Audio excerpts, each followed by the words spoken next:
Hello, this is Dave Lee Travis welcoming you to another edition of the Top 10 Auto Show. This is the definitive chart where we look at a different category of cars each week and compile the top 10 chart voted by our expert panel of automotive experts and car magazine editors. This week, we're looking at one of the most competitive car classes of them all, small family cars. So let's start that countdown.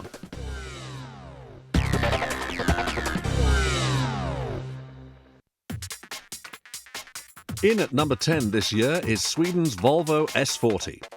The biggest cost in running a car is the depreciation.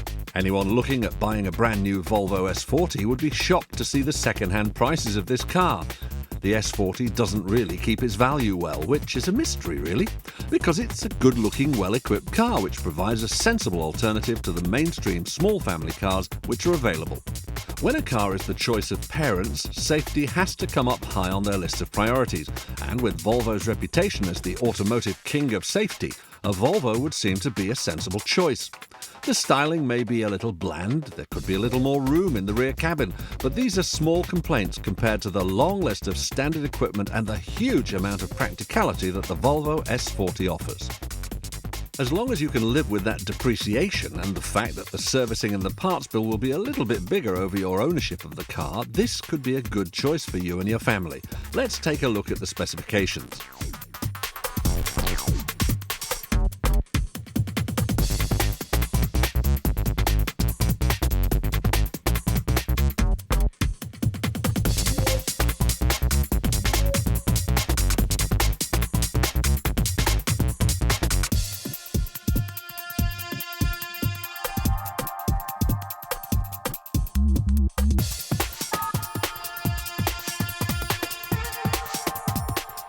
So, we've had a look at the Volvo S40. What did our judges rate of each of the different characteristics of this car?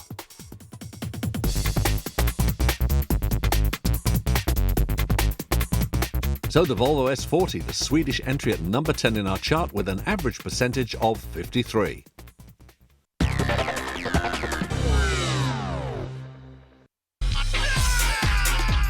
At number 9, we come south from Sweden into La Belle France to greet one of Citroen's family, the Xsara.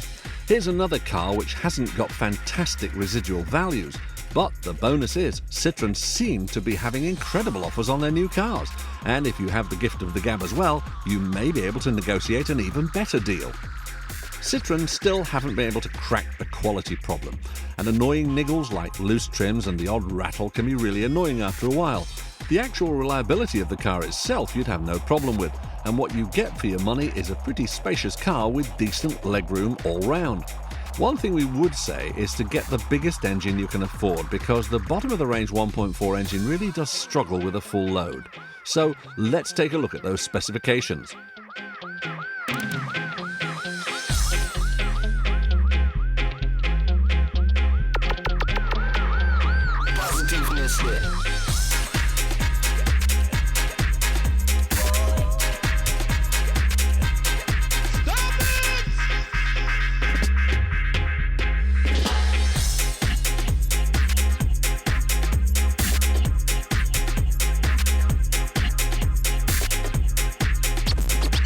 The Citroen Xsara, the car that our judging panel scored highly for value, but how does it come out overall? Let's take a look at those figures now.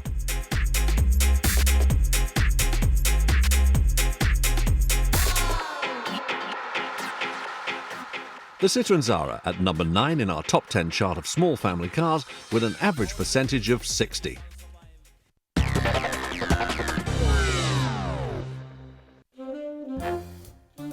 At number 8, it's the Golf with a boot, the VW Bora.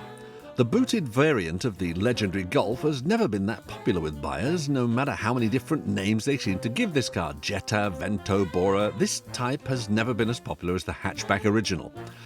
The engine range isn't as broad as the Golf, but that's not bad because it takes just the best engines that are available in the hatchback.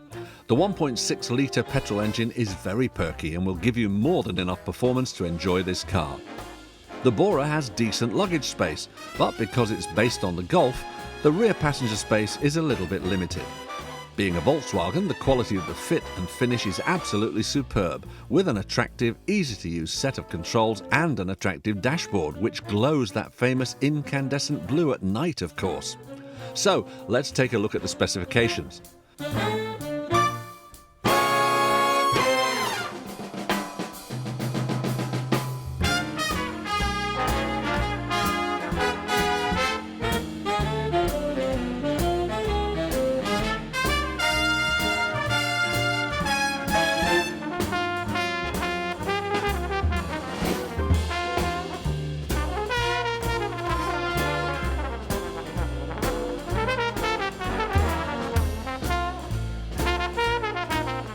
So, let's take a look exactly at what all the judges voted for in this car in each of the different categories.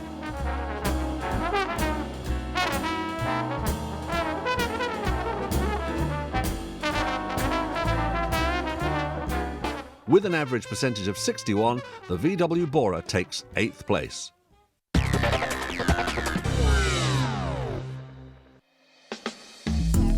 In at number 7, Honda's Accord. Moving up the chart, you'd expect the quality to get better, and at the Honda factory their obsession in life has been the Q word, quality. As a driving machine, the Accord delivers in spades. The engines have quite a decent amount of torque and power, but you do have to rev them quite a bit to get the most out of them. You're not, however, going to get a very quiet, refined experience here, because Honda are trying to appeal to the driver who enjoys hearing the rasp of an engine doing its bit. At speed, the wind noise is also quite loud, but let's now get on to the good stuff. The ride and handling is extremely composed at all speeds, and the car enjoys the challenge of country bends as well as keeping on track on the long motorway journey. The cabin is very well laid out, and the controls are ergonomic, making it an easy car to drive, and you'll find the cab is pretty spacious. Look on the standard equipment list and you'll find virtually all your needs are satisfied, although we'd say go for the SE models, which have climate control, electric windows and the sunroof. If you fancy a bit of luxury, the executive versions offer leather and alloys as well. So let's take a look at what you get for your money.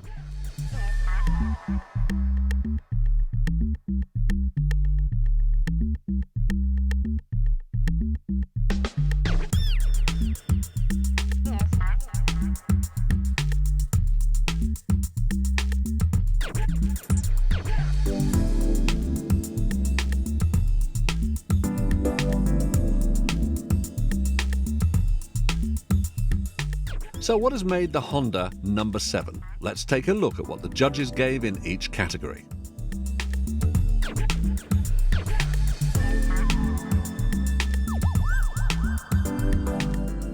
In 7th place then, with an average percentage of 63, the Honda Accord.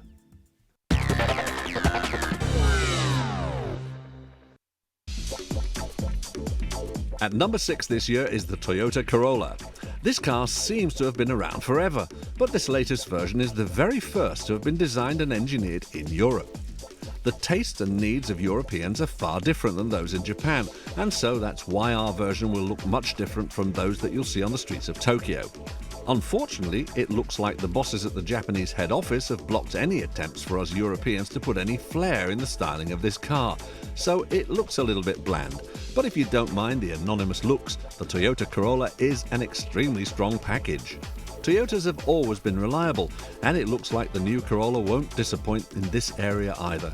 But because Toyota have used a better class of materials inside and out, this gives the extra psychological feeling that this car is just going to go on and on and on. With more space inside than ever before, there's a very strong argument for choosing the Toyota Corolla as your choice. So let's take a look at the specifications of this very impressive car.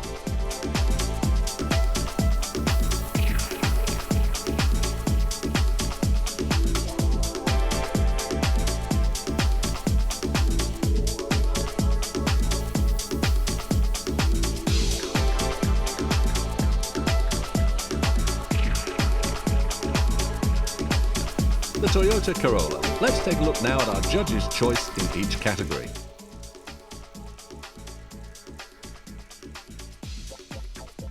Scoring well in practicality and value, and with healthy marks on the other categories, put the new Toyota Corolla straight into our chart at number 6, with an average percentage of 65.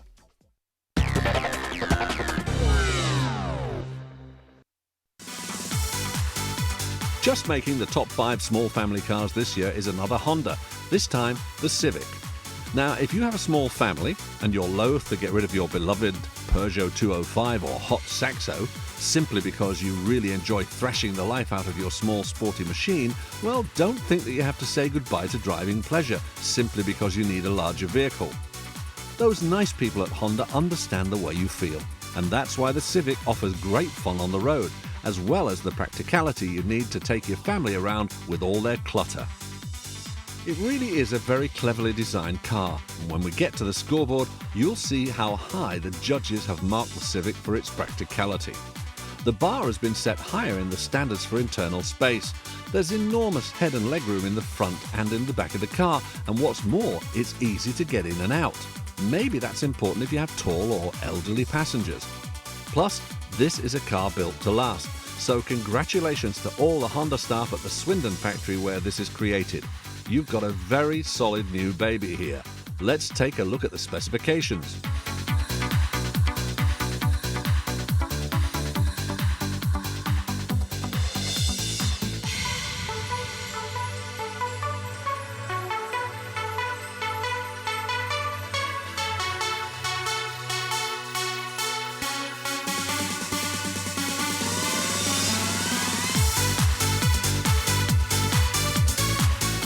And from the manufacturer's facts and figures to those of our expert panel.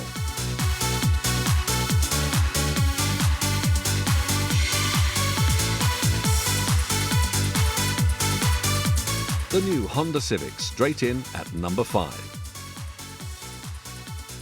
We're taking a break now, so stick around for the top 5, and in part 2, we'll be revealing the number 1 car in our chart.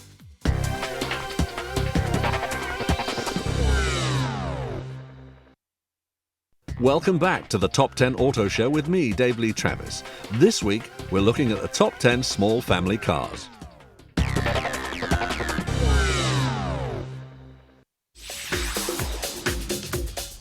At number 4, it's the latest Vauxhall Astra. The choice of the Vauxhall may not be a sexy one, but it may be the most sensible one for your needs and your budget. The new Astra is a very strong performer, and one of its trump cards is the choice of engines. The diesels are all excellent, and the 1.8i SRI has got power and punch to please the most discerning driver. The Vauxhall Astra is very easy to drive, and there are no annoying squeaks or rattles. The whole affair is well screwed together. The experience could be a little more refined, with wind and engine noise becoming slightly annoying on the motorway, but the package has an awful lot to offer overall. The Astra gives you plenty of space for all the family, and there's decent room in the back for 3 full-sized adults. The boot's a pretty good size too, with the popular 60-40 split option. If you don't mind the fairly low image and style inside and out, the Vauxhall Astra could be the sensible choice for you. Let's see exactly what you get for your money.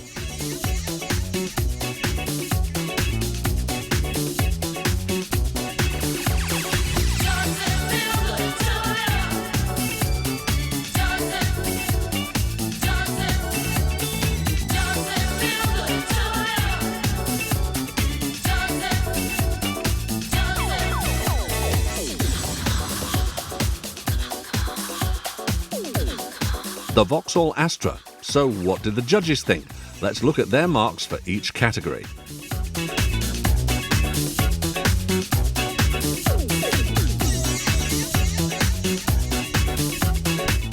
With an average percentage of 69, the Vauxhall Astra takes 4th place.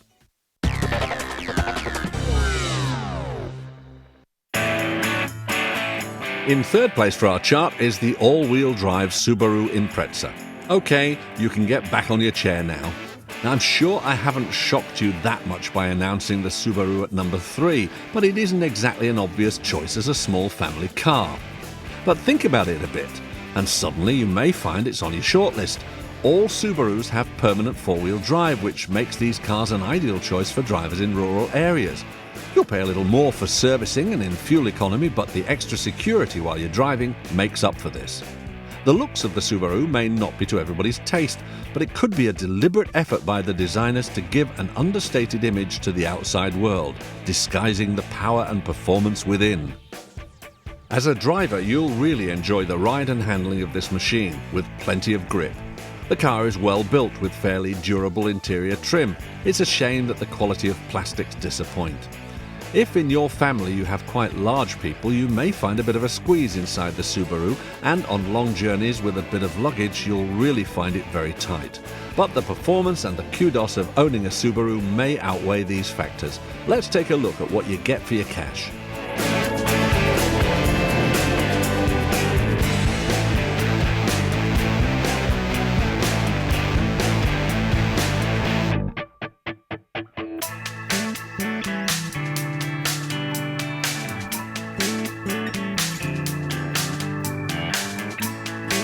So, what did the judges give each category?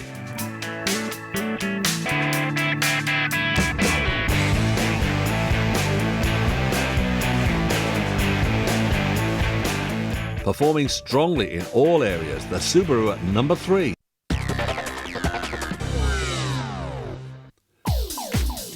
Just missing out on the top position this year is the all-new Renault Megane at number 2. Renault's reputation for building unusual cars has been showing itself recently in the wacky styling of the Velsatis and Avantime, and chief designer Patrick Lecoumont has had a field day with the new Megane. The old car was pretty average in all respects. This in a way shouldn't even be called a Megane, as it's really different. First impressions are important, so seeing the Megane for the first time in the metal is quite an experience. If you haven't had an argument with your mates in the pub car park yet over the styling, you soon will, because the rear end is the most controversial. Even if you don't like the bold styling, you have to admire the French manufacturer for daring to be different. It almost makes the Focus look ordinary. The new Megane is much bigger than the previous car, but strangely the legroom isn't that improved in the back, and the boot is actually reduced as a compromise for the tucked-in rear side. Other things that make the new Megane stand out are the Formula One style fuel filler that uses a valve system, so you don't need a conventional cap at all. Clever, eh? And the Megane can offer a credit card ignition key like that in the Laguna. There's also a futuristic handbrake. So let's see the specs of the all-new Renault Megane.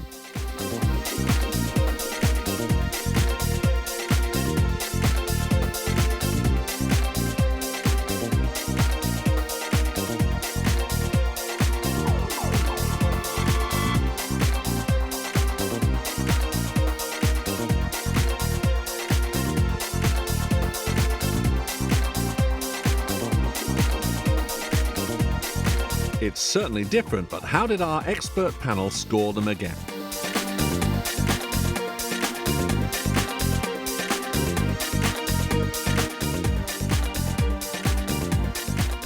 So if the Megane is at number 2, what's at number 1? We'll find out in a few moments. First, let's run down the chart.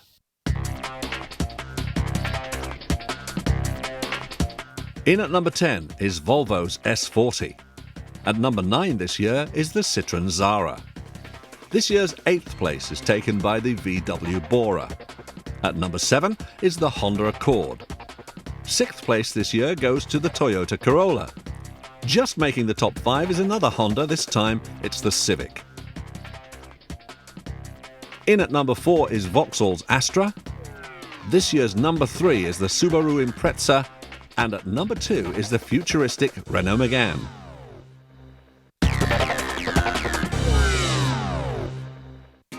I can now reveal that the top small family car of 2002 is the Ford Focus. Well, now there's a surprise, eh? But all our panel have given the top marks to this car, so it's well deserved. The Focus is an extremely practical car that's also fun to drive. Of course, the depreciation will be quite big because there are so many of these cars sold, many to fleet users. But if you know you're going to keep your car for many years, it makes a fantastic choice. The new edge styling doesn't shock anymore and simply continues to look fresh. The dash, which on its launch seemed bizarre, now seems actually ergonomic and a way of improving on the old designs. The Ford Focus may not be the most spacious car in its class, but you'll find it extremely practical for most uses. Some cars are designed with the external shape first, but the Focus was designed around the occupants, and that's why, wherever you sit in this car, you should be comfortable. Out on the open road, the crisp performance of the Ford's responsive engines will serve you well. If you like your diesels, we suggest the 115 brake horsepower new common rail power plant, which is more refined and efficient than ever. Reliability is very high as well, and the early problems over the electrics seem to have now been cured on the latest models. So let's see what the specifications are for the Ford Focus.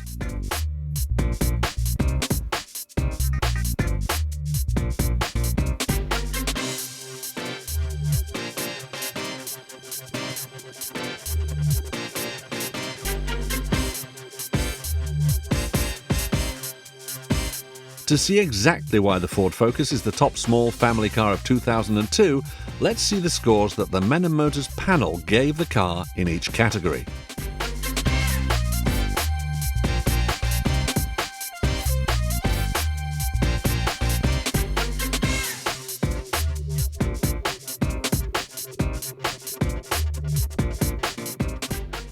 Hi, this is Gary Shoefield, Director of Programming for Granada Men & Motors. I am with Peter Fleet here at the Ford stand at the Motor Show. And Peter, I'm going to present you this award for the Ford Focus, which has been voted the top small family car by our panel of editors from the top motoring magazines. This is all yours. Terrific. Thank you very much indeed. Absolutely delighted. Focus is Britain's best-selling car. It's the centre of gravity for what Ford represents in the UK now. We love it, and we're delighted that Men & Motors love it too. So thanks very much. We absolutely do. Thank you too. So congratulations to the Ford Focus for yet another year at the top in the small family car category. This is Dave Lee Travis wishing you a good week, and we'll see you next time for another chart here on Men & Motors.